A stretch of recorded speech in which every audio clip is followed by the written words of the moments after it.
Hello, friends and fellow detectives. Dean Shrewsbury has just been found dead, and we are here, and it's now our job to get to the bottom of what's going on. So some of the evidence we found must be connected. So she opened her journal to join the dots. Let's see what's going on. We had his ring that was stuck in the railing, the ID card from our mom, burn marks on his hands. What does that tell us? No. Okay, so the ID card is not... Let's get rid of the ID card and let's get the broken balcony, because that's going to tell us something about how he fell. He was knocked off. His ring got stuck. It looks like the Dean was thrown from the balcony when he reached down to pick up his ring, which was stuck in the electrified ladder track. He grabbed the curtain, but it didn't slow him down. He landed on a bed of metal and glass debris.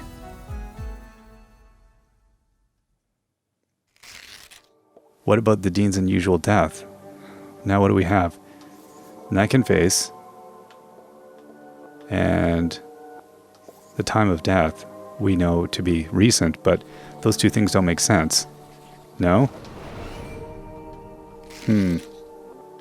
Okay, let's get rid of, I guess, the torn curtain. Not sure. No. Okay. I guess the things that we've got Mom's ID card. If not, it's this and pocket watch, I suppose. Strange marks. The Dean has a strange mark on his neck. All the skin around his face is grey and gaunt. I've never seen anything like it before. He's holding my mom's ID card, which makes her the prime suspect, but why would she or anyone want to kill Dean Shrewsbury?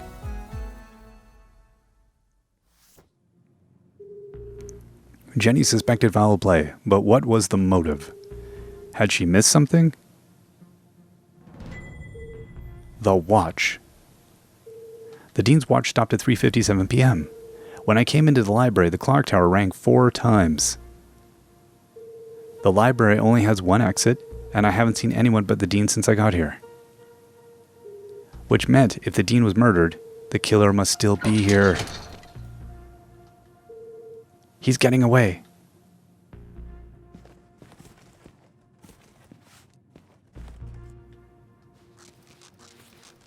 And we're going after them. That seems like a crazy way to get out. Away we go. Oh wow. Jenny could hear police sirens in the distance. Someone must have tipped them off. I'll catch the murderer and keep him busy till the cops arrive. Chasing after murderers was hardly the job of a little girl.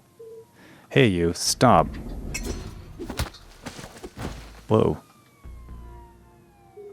Despite surviving her fall without so much as a broken bone, Jenny couldn't help but feeling like she had failed. As the sirens grew louder, she knew it would only be a matter of time before the sheriff arrived, and then she'd have to explain why she hadn't called for help. But the worst feeling of all was that she had let the killer escape. As she drifted slowly into unconsciousness, Jenny heard a familiar voice. Concerned, gentle, soothing. Jenny? Oh, Jenny. Jenny, what have you done? Mom. Freeze. You're under arrest.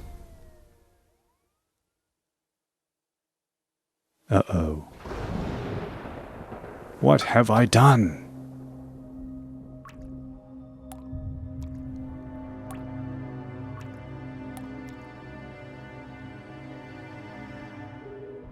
I killed him. And there's jam everywhere. This is all wrong. Murder? In Arthurton? He's stress-eating jam now. Poor Arthur. This is not an appropriate story for Jenny LeClue. Poor Dean Shrewsbury. What was I thinking? I've gone too far.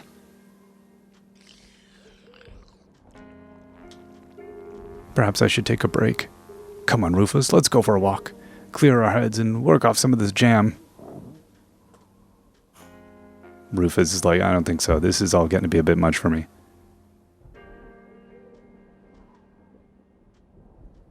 Her body ached, her eyes were heavy as she drifted into consciousness. Jenny heard a familiar voice. Remember, jam jars, pipe cleaners.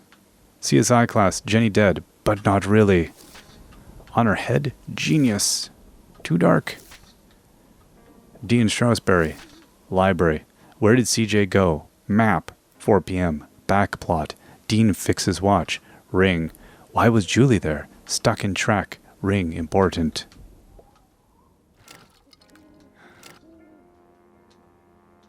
Oh, we can only move the drink once.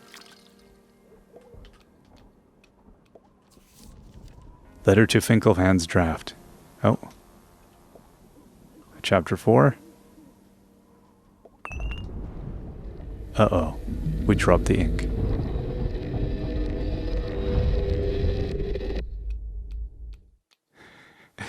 This game is really funny in the way it prompts you forward sometimes.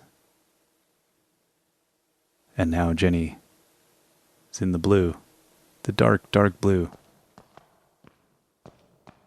She's gonna run along the headline.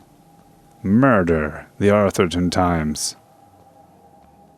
Jenny LeClue.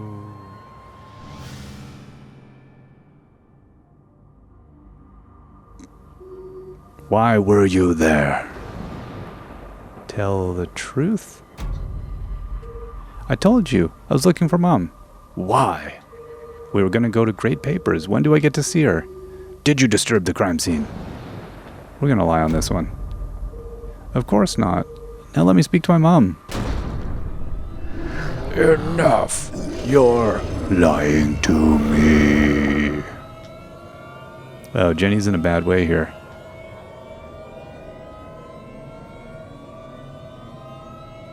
Alright. Oh, I see she can move.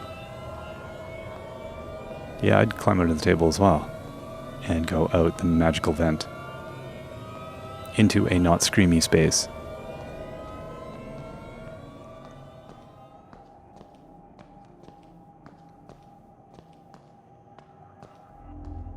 There's Mom.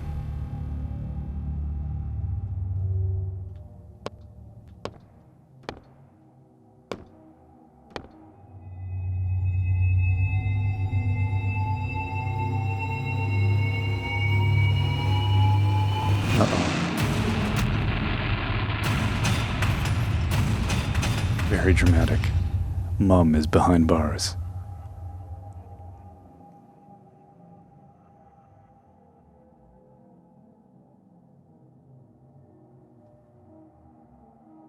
A single light beam comes down. Looks like Mom is nowhere to be seen. Uh-oh. Is it Dad? Keith. Please, look at me.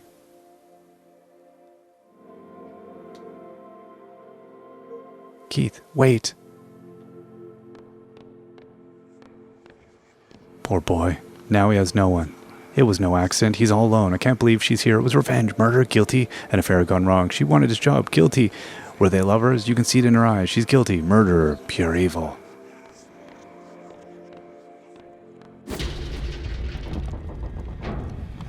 Jenny falls off a coffin. The coffin opens. A Russian doll of coffins.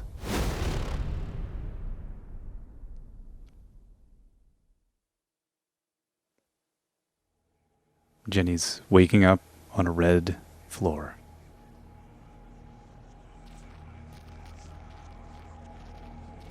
It's a nightmare.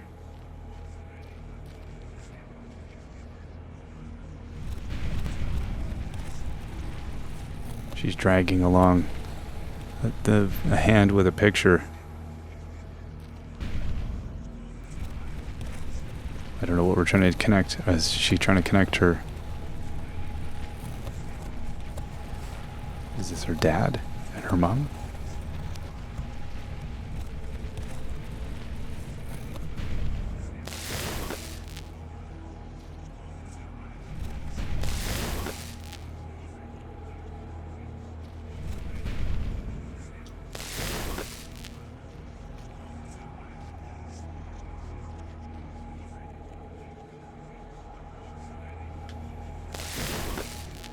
I don't know what we're supposed to do here. It would help if we knew what exactly we were looking at. Because I ran this way and you hit a wall. I'm going to push these two things together.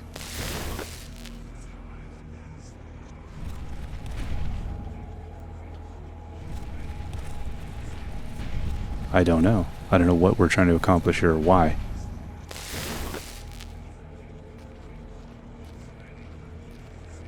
Oh, there's this one. Okay, never mind. Is this Jenny and her parents? That was confusing. Oh yeah, okay. I was trying to figure out, I couldn't figure out what that image was. Of course it's us. There we go. The LeClue family.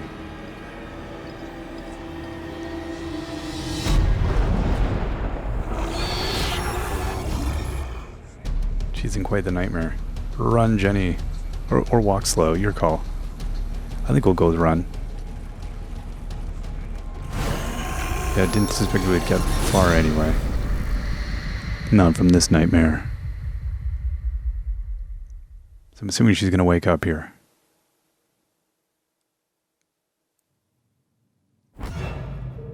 Gasp. What a horrible nightmare. Dean Strasberry was dead, my mom was in jail, Keith told me he never wanted to see me again, and worst of all, I was surrounded by an evil army of giant teddy bears.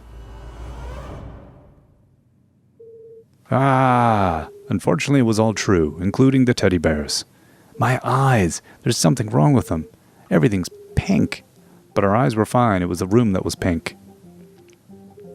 Pink cuddly toys, pink furniture, pink clothes, and a hand-drawn homage to teenage heartthrob Pelvis Crestley, covered in pink hearts. Everything a teenage girl could dream of. It looks like a marshmallow exploded. It was at this point Jenny remembered where she was. I shouldn't be here. What happened? And what's that terrible music? I can't think straight with that racket playing. These aren't my clothes. And where's my journal? That wasn't the only thing missing. Gasp! The Dean's ring. It was in my pocket.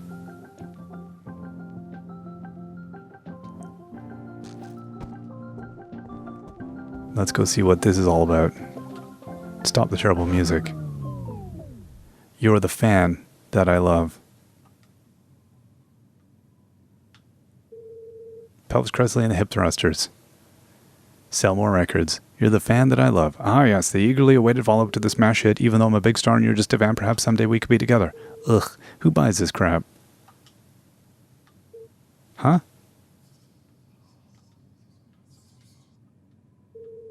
Hushed whispers in the hallway. I should investigate.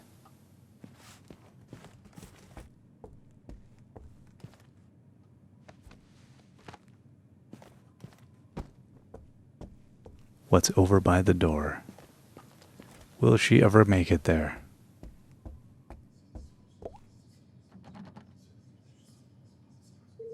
It's locked from the outside. Who would trap a child in this nightmarish something? Look around. Okay. Oh. Well, hello. That's our mom. Jenny peeped through the tiny keyhole. As her eyes adjusted to the light, she recognized the substantial frame of Winston LeClue, Arthurton's long-standing sheriff, and Jenny's granddad. Winston LeClue, stickler for rules, distrusts humor, weakness for tiny kittens.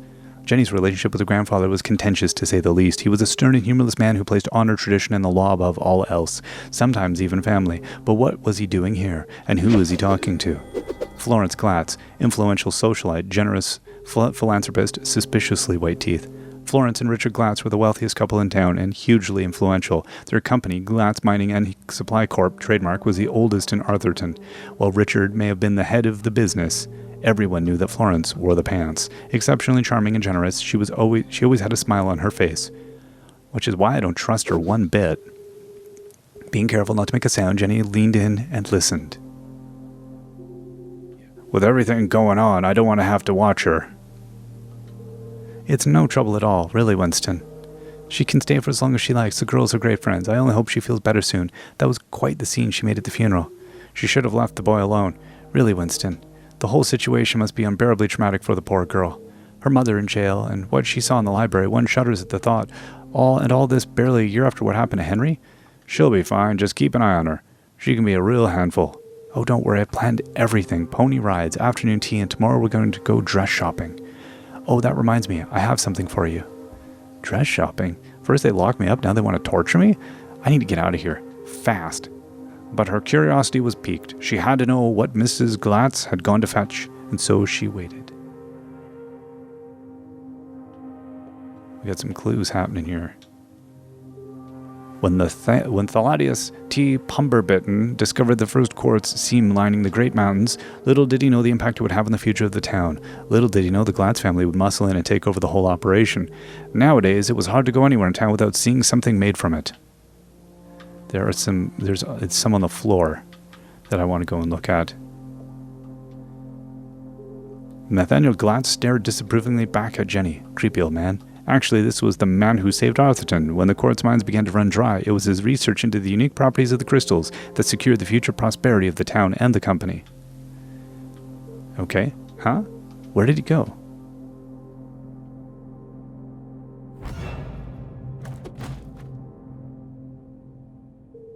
Winston, what are you doing down there?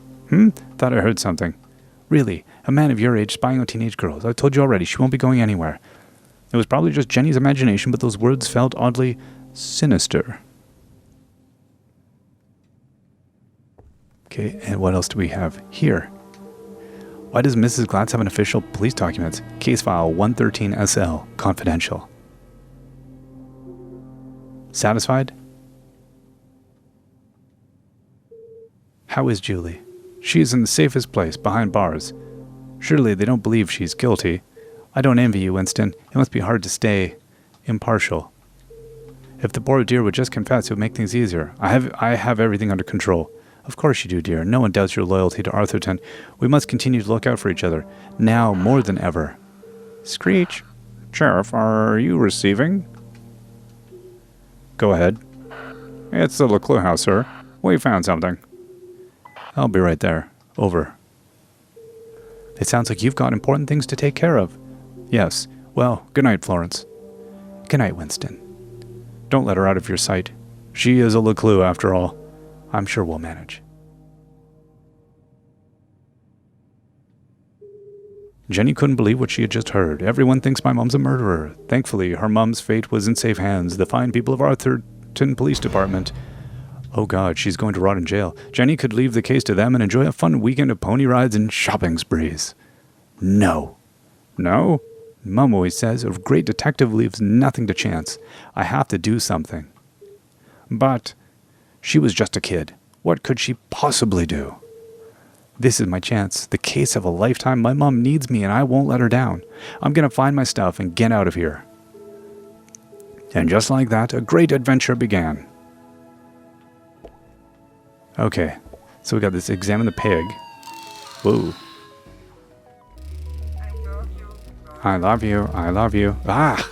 You're my best friend. You scared the life out of me, pig. Okay. So we've got, well, so we're gonna, oh, I see, just gonna do that again. I thought there was more to examine. Like maybe it would give us something. Let's be friends. Let's be friends. Why does it give us the opportunity to do it multiple times, I wonder? Look outside. The sun was setting behind the Great Mountains, cradling the town in a warm red embrace. I slept the whole day. I have to get out of here and make up for lost time. Best in show, horse ballet. First prize, advanced table etiquette. There's one here for best smile. Seriously? There's something going on. Oh, look at this. The lamp. All the dangly bits are swaying. Strange, it's not windy in here. There's a track in the ceiling around the chandelier. It looks like it can move.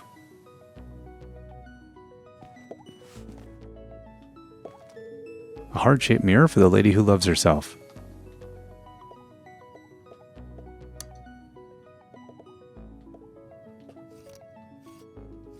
Oh, interesting. We moved a light, flipped a switch. There's something strange about this mirror. This requires further investigation. Ouch, that's hot. Okay, let's turn this off.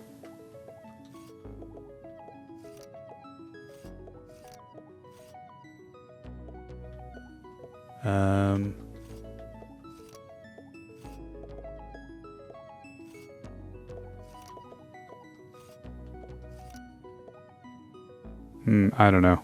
So we need to Nothing happened. Okay, let's turn this off again. So, we've got the one at the bottom. Boom, boom, boom. Every second one I'm going with. Let's see here if that is what we need. See, oddly, we've got a weird amount. I mean, well, I guess we could just turn them all on. That could be a thing.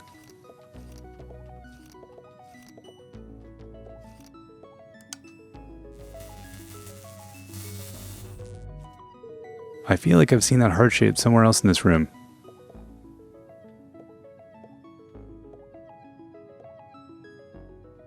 Okay, let's,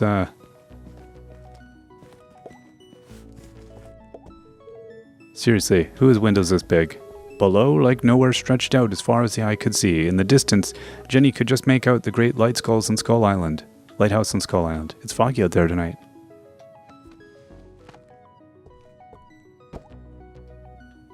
Oh, we got the Arthurton Times.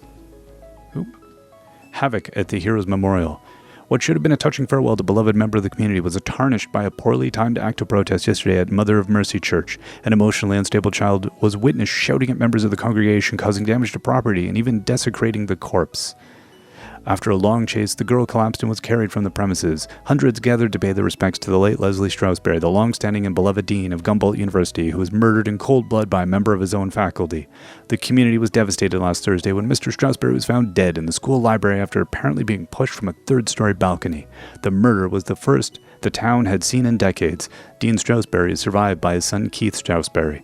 After an anonymous tip, Sheriff Winston LeClue arrived first on the scene and found a woman covered in the dean's blood.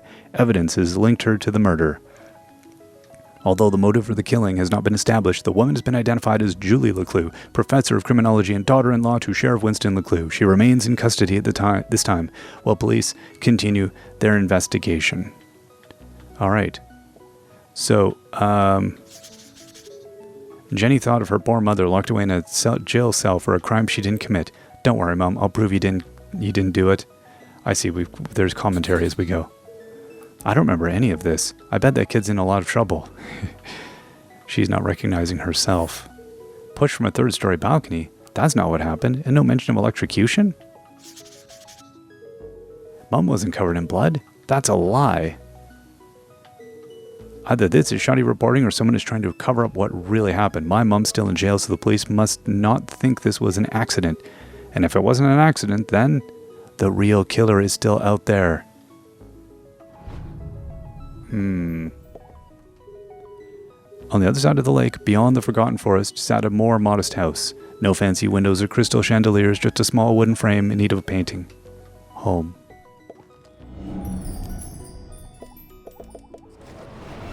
Searching a wardrobe? I've never seen so many clothes. Maybe mine are in here somewhere. Too pink, too flashy, too delicate, too flowery, too expensive. Well, my clothes definitely aren't here, but it'd be easy to they'd be easy to spot amongst the sequins. Okay, we've got the record player again. Let's zoom in on this thing. Aha! The heart. We want to light up just the corners. Okay, let's get back over there and do that. I want to run. I want to run. Okay, now let's do this. Okay, so let's turn this off. We're gonna turn all of these off. Was it? Oh my gosh. I feel like it was these ones.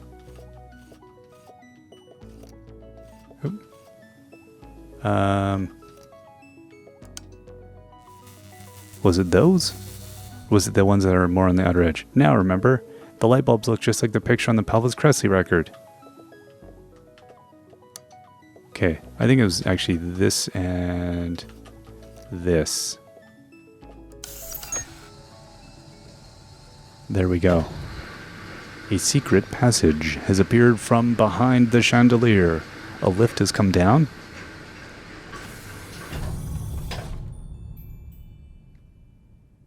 Alright. This family's disposable income is outrageous. I always knew they were hiding something. I bet there are all kinds of horrific secrets lurking up there. Up we go. Oh, grab and hold.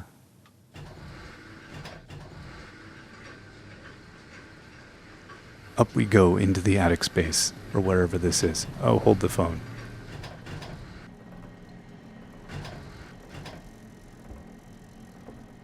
Oh, we can't get off here. Okay.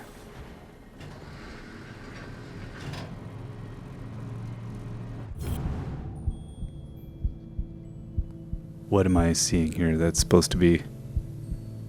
Oh.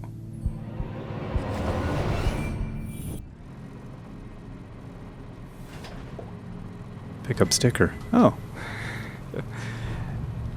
Well, isn't that a cutie? Okay, let's go down a little bit here. Hold up.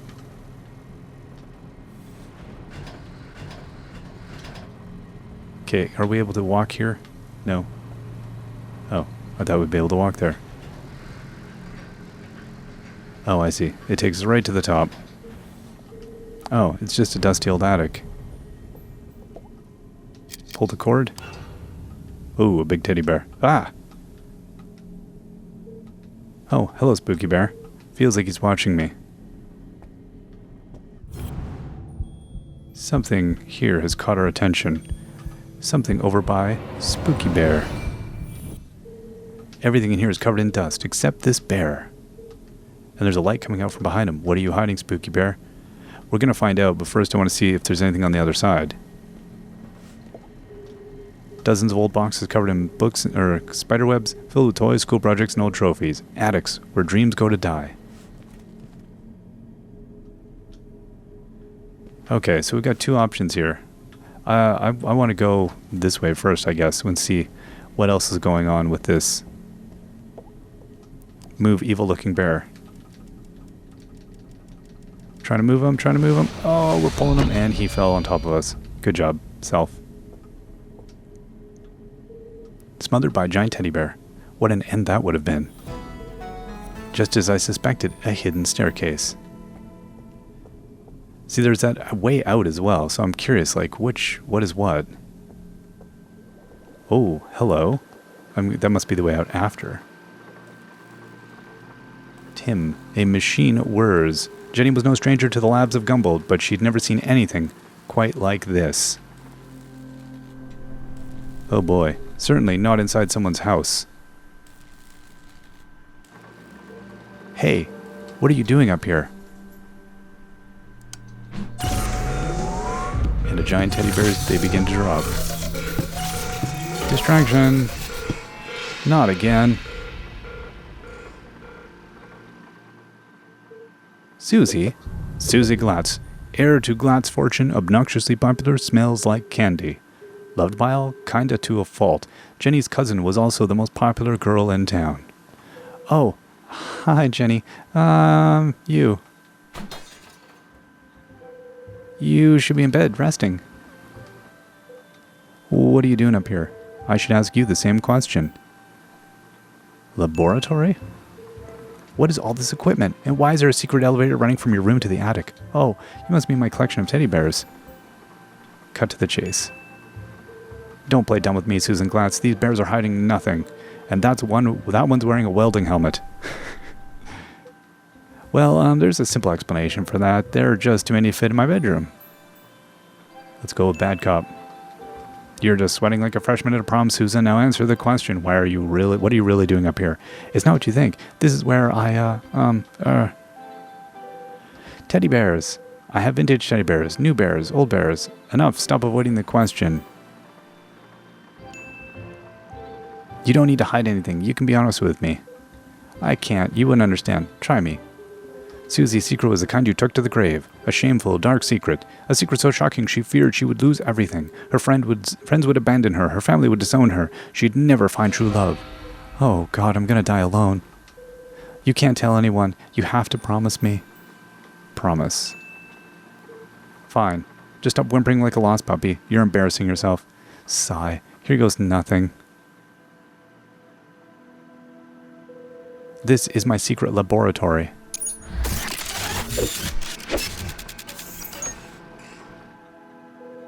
where I design and test my inventions. I think we buy it. Your laboratory? Where you invent things? Yes. You a cheerleading, horse riding, dress wearing debutante? Yes. I want to believe you, Susie, but you know how crazy that sounds. That's why you can't tell anyone. If people found out, I'd lose everything. Could it be true? Was Susie Glatz in fact a secret nerd genius? Was she really leading a double life? There's only one way to find out. Susan Quincy Glatz, I'm going to have to ask you a few questions. The interrogation of Susie Glatz. Alright, what do we have? What is this hiding behind her ear? I don't know. We got a pin. What's going on with the pin? Gumbolt moonbeams. Basketball team. Head cheerleader. Paper shaker. A gumball pin. The dean was wearing one of these the day he died. Could Susie have played a part in the dean's death? All of Jenny's instincts told her it wasn't possible, but she needed to know for sure. Blunt. Did you kill the dean? What? You pushed him over the balcony, didn't you? How could you ask me something so horrible? Why did you do it? Was he going to cancel the Halloween dance? Please, Jenny. Please stop. I feel sick. Answer me. Where were you at 4 p.m. on Thursday? I didn't kill the dean, I promise. Then prove it. I spent the whole afternoon trying to get Veronica to stop crying. I missed cheerleading practice. And it was all your fault. You shouldn't have made that comment about her dad. She's very sensitive. She started it. I can't believe you thought I killed someone. Oh. I never actually suspected you. I just wanted to see how you'd react. First Veronica, then Keith, and now me? I never thought I'd say this, but sometimes she can be a real jerk. Wow. What were you saying about Keith? Well, you didn't exactly make things easier for him, did you? You don't remember, do you? Oh, well, I suppose it wasn't that bad. What do you mean? After you interrupted the Reverend's eulogy, and after Keith asked you to stop, you tripped and knocked over the dean's casket, and I guess they hadn't secured the lid properly, because he rolled right out to horrified gasps as you collapsed and fell into his open grave. And that's why everyone's so worried about you. It all came flooding back. She had to defend her mum and repair her relationship with Keith. Instead, she had ruined everything. And Jenny had lost her best friend. You should talk to Keith. I'm sure he'll forgive you. Let's acknowledge that. It's not that simple. She felt the distance between them grow with each passing minute. How could she face him without answers? I have to find the dean's real killer. Alright, let's finish our interrogation here. She's wearing a Halloween dress. She's got fancy little shoes. We got the pin. Nothing on her hands. Her hair is massive. She have anything? Oh. Okay, we'll look at this ribbon. Oh, she's got a part of a blowtorch. That's a good clue. Welding torch. Disguise? She hides it. Pink bows, fluffy bear, stylish clothes. She can't possibly be a scientist. Do you really expect me to believe you aren't obsessed with boy bands in the color pink? Brain or bimbo? Which one is it? I am a scientist, but I also believe in the importance of good skincare and the power of matching accessories. You sound ridiculous. Susie couldn't be pretty, popular, and smart. That was just greedy. Okay, what else do we have going on here? Nothing else going on with her face. Nothing going on with her neck. I'm not seeing where... Oh, are the other clues... Ah, they're on the table. I see. We've got dangerous, intricate assembly, metal or plastic. That's the question. All the stuff looks authentic, but then that doesn't mean it belongs to Susie. If this is really your lab, what does that thing do? Tim. That's Tim. He's a thermal imaging machine. He usually reflects thermographic projections to infer depth-related topography in subsurface bodies. Come again? He lets you see inside stuff. Well, what about that thing? That's Judy K8, a gamma-ray induction polygraph. And that? Hydraulically propelled telemetric manipulator. And this? That's a tea set. What? I like to drink tea. How did you get all this stuff up here anyway, and without being seen? You'd be surprised how much stuff you can hide inside a giant teddy bear. I know what's going on here. You've stolen all this stuff, and you're planning to sell it all to buy more fluffy cushions or pink horses or something. I didn't steal anything. Some of the parts are from my father's factory. The rest I bought with my allowance. That's some allowance. If you didn't steal it, why are you worried about people... Something. I'm head cheerleader. I'm captain of the equestrian team. If the other girls knew about this, they'd laugh me all the way back to the back of the cafeteria. What do you care what they think? It's not just them. If my parents found out about my lab, they'd kill me. Why? Don't you want to be a scientist? I think they'd like me to marry a scientist. Dad says science is a man's job. Girls are supposed to bake pies and become prom queen. Ugh, everyone in Arthurton is stuck in the past. If anyone else showed him the things I've created, he'd call them a genius and make them his lead scientist. So tell him, prove him wrong. I just can't. You have to keep my secret. I'm begging you, Jenny. Poor Susie, all of her secrets laid bare. Jenny couldn't help but feel disgusted. Maybe there was more to Susie than she had first... something. More than she had first suspected. Okay, we've got our beakers there. Okay, we've got our books. Seeing textbooks strewn about the floor reminded Jenny of something. My journal, I need to get my stuff back. Where are my clothes? Oh, Gerald took them. Who the heck is Gerald? Our butler. Of course you have a butler. He's taken them to be cleaned and pressed. They'll be ready in a few days. Well, I need them. Now. I've got a dress that would be perfect for you. It's got purple bows and the sequins will really bring out the color of your eyes. Let's be polite. No, thank you. I'd rather be burned to death. No one's going to take me seriously in a purple ball gown. And where's my other stuff? Don't tell me Gerald's got my journal. It's irreplaceable. Like I'd let that nosy old fool get your diary. It's not a diary, it's my case notes. Right, of course. A girl's got to have a place to keep her secrets. I put all your stuff in the lockbox under my pillows. Are you kidding me? No wonder my head hurts. Jenny was confident that Susie wasn't involved in the Dean's murder. She wasn't evil? Just insufferable. Alright, I'm gonna grab my stuff and get out of here. Oh, while you're wandering around, can you find some parts for me? I need a battery and a transistor to finish this device. What? No. I did something for you. It was true. Susie had kept Jenny's journal safe. And the Dean's ring. She'd even revealed her darkest secret to Jenny. Fine. Enough already. What's a transistor? Oh, it's an electronic voltage regulator that... just tell me what it looks like. It's a tiny metal object with an antenna and 3 legs. If you can't find one in my bedroom, there's some boxes in the attic. Yeah. Transistor and battery. Got it. Go, Jenny. I've got to get out of here. And that's a good place for us to take a break. So next time we'll find the transistor and the battery, hopefully get our stuff back and get out of here and continue on with the mystery of finding out who killed the Dean. We will see you all next time. Till then, bye-bye.